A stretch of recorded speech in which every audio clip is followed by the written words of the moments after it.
So I've got this one I just placed right now. I'll walk through the steps again.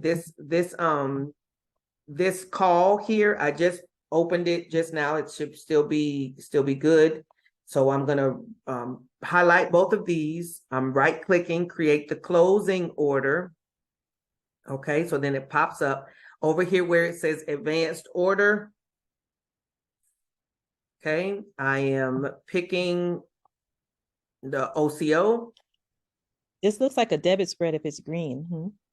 Yeah, you're right. Oh, now because I'm buying back, I'm closing it. Look, I'm closing right. it.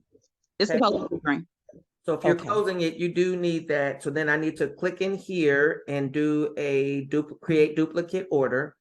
This one of these should be what we want to get out of it. So let's say we put 10 cents. Okay.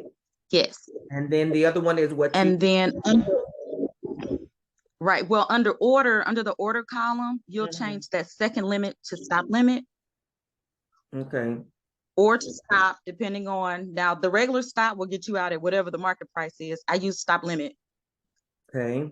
Because you want to put your price in there. So Okay. that I can, yes. And then whatever you want your stop limit, wherever you want it to activate at, you'll put that in the limit and the STP field. Okay, so that's both in both of these.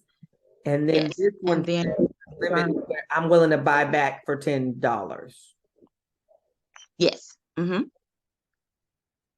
All righty. And then you would confirm and send.